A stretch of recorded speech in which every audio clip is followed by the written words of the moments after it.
வானத்திலிருந்து மழை பொழிஞ்சாதான் பூமியில விளைச்சல். இப்ப மழை இல்லாம காஞ்சிட்டு இருக்குது.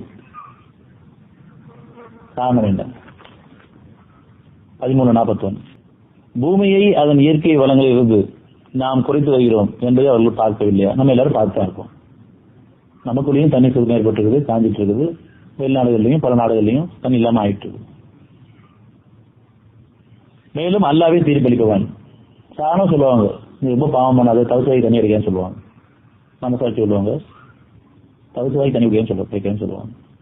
அப்ப அந்த அளவுக்கு நம்ம பாவத்துல மூழ்கி கிடக்கிறோம், பொருளை மூழ்கி கிடக்கிறோம், மனைச்சியில மூழ்கி கிடக்கிறோம், பெருமையில மூழ்கி கிடக்கிறோம், பொறாமையில மூழ்கி இருக்கிறோம், உணர்ச்சியில மூழ்கி கிடக்கிறோம்.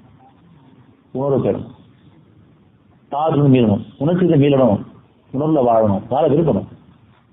அப்படி நம்ம உண்மையை உணர்ந்து பாவம் கேட்டா மட்டும்தான் வானத்து மழை பெய்யும். இது தனித்தனியா கேட்கணும், கூட்டு பிரார்த்தனை சடங்கா பண்றது கூடாது.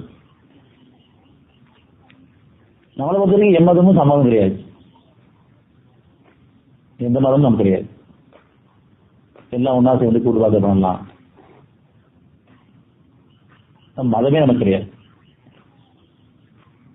நமது பாதை மார்க்கம், இறைவனுடைய பாதை.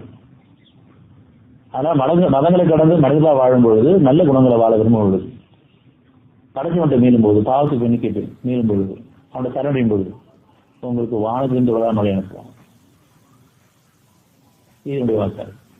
இப்படி சொந்தமா எந்த அளவுக்கு உணர்ந்து சுயமா திரும்புறமோ அப்பதான் அவனுடைய உதவி கிடைக்கும். முதல் சமாதானம், அமைதி கிடைக்கும். மழை அடிக்கும், அமைதி கிடைக்கட்டும். அந்த குளிர்ச்சி கிடைங்க. அந்த அமைதியில பிரித்தரிக்கப்பட்டே இருக்கும் உங்களுடைய பாவங்கள் எல்லாம், நம்முடைய பாவங்கள் எல்லாம். அது மணிக்கேட்டு மீள விரும்பிட்டே வாங்க. அப்படி வரும்பொழுது வானத்துக்கு மழையும் பொழியும். அப்படி வானத்துக்கு மழை பொழியணும்னு சொன்னா உங்க பாவத்துக்கு மன்னிப்பு. நம்ம எல்லாரையும் பார்த்து மன்னிப்பு கேட்கணும்.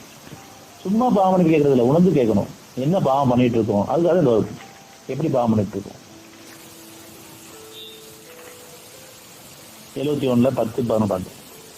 மேலும் உங்கள் இறைவனிடம் மன்னிப்பு கேளுங்கள். இந்த மன்னிப்பு கேளுங்கள் இல்ல, மன்னிப்பு கேளுங்கள். ஏன்னா மனுஷ ஆலோசிச்சு எங்க நீங்க பாவம் பண்றீங்கன்னு கேளுங்க. நம்ம எல்லாரும் கேளுங்க. பாவ மன்னிப்பு கேளுங்க, பாவ மன்னிப்பு கேளுங்க, பாவம் கேளுங்கள். இது ஒவ்வொன்றும் ஒரு பேர். முதல்ல ஒரு கஷ்டம் வரும்போது பாவ மன்னிப்பு கேளுங்க. அடுத்து கஷ்டம் தொடரும் போது பாவ மன்னிப்பு கேளுங்க. ஏன் இந்த கஷ்டம் தொடர்ந்துட்டு இருக்கு அவன்கிட்ட கேளுங்க, தெளிவுபடுத்தணும். உங்களை பத்தி உங்களுக்கு அறிவிக்கப்படும். இந்த பாவத்துல தான் இந்த கஷ்டம் தொடர்ந்துட்டு இருக்கு. நான் உணர தவறுனா கூட அந்த ஞானம் கொடுக்கப்பட்டவங்க மூலமா எனக்கு தெளிவுபடுத்தப்பட்டோம். அது அந்த இடத்துல நம்ம சேர்க்கப்பட்டோம். இப்பயும் சில பேர் நான் என்ன பாவம் பண்ண தெரியலையேன்னு ஒரு பணி வரும் பொழுதுதான் இந்த இடத்துக்கு வர முடியும். நான் யாருக்கும் எந்த பாவம் பண்ணேன்னு சொல்ற அளவுக்கு நெருங்க முடியாது.